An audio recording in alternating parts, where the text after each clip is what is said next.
অতীন ঘোষ বলেই দিয়েছে 14 তারিখের রাত্রে আরজি করের ভাঙচুরের ঘটনাটা তিনি করেছেন এবং মমতা ব্যানার্জি কাউন্সিলরও বলেছেন যে অতীন ঘোষ পূর্ব মেদিনীপুরে আমার সঙ্গে এসে মিটিং করেছে।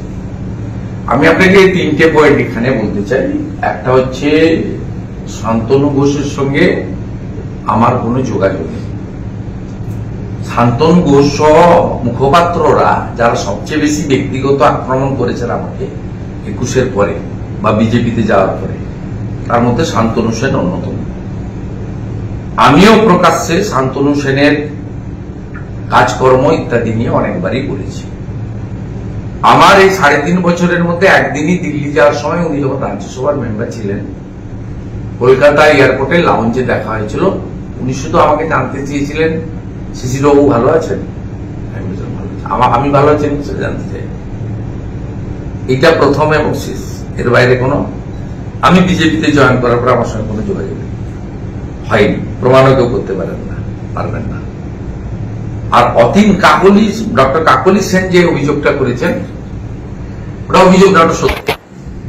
21-এর বিধানসভা নির্বাচনের আগে কোলাঘাটে থার্মেল পাওয়ারের গেস্ট হাউসে আমার সঙ্গে অতীন ঘোষ দেখা করেছিলেন। সঙ্গে আরো কলকাতার 2-3 জন টিএমসির বড় নেতা ছিল, আমি ওদের নাম আজকে বলতে চাই না, খুঁচালে পরে বলবো।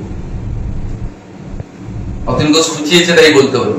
উনি এখানে আমার কাছে এসেছিলেন এবং তিনি কথা বলে গেছিলেন যদি তাকে বেলগেছিয়া কাশীপুরের টিকিট মমতা ব্যানার্জি না দেয় তাহলে তিনি বিজেপি থেকে লড়বেন।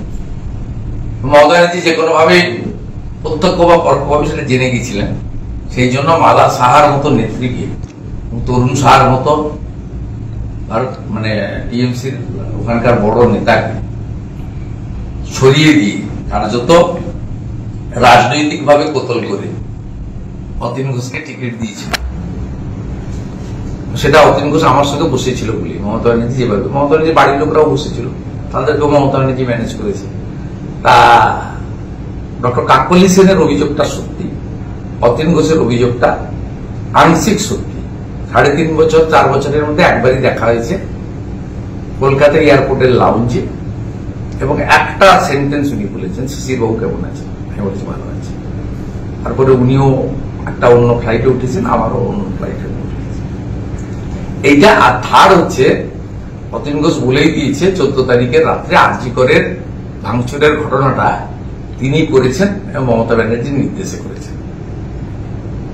13 তারিখে ফোন আর 14 তারিখে ভাঙচুর, এটা তো উনি আজকে বলেই দিলেন। আমার মনে হয় সিবিআই তো ইনভেস্টিগেশন করছে, সিবিআই এখনো অতীন ঘোষকে ডাকেনি। অতীন ঘোষকে ডাকলে মমতা ব্যানার্জিকেও ডাকা যেতে পারে।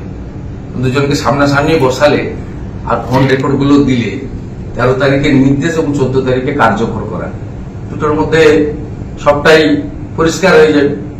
অতীন ঘোষ আজকে বলে ফেলেছেন যে 14 তারিখের হামলা উনি করেছেন, 13 তারিখের নির্দেশ মমতা ব্যানার্জি দিয়েছে। দাবি ত্যাগ এই চ্যানেল কোনো প্রচার করে না। হিংসাত্মক, ক্ষতিকারক বা অবৈধ কার্যকলাপ এই চ্যানেল দ্বারা প্রদত্ত সমস্ত বিষয়বস্তু শুধুমাত্র একটি শিক্ষামূলক উদ্দেশ্যের জন্য। ধন্যবাদ। শুভেচ্ছা টিম আমার বাংলা নিউজ।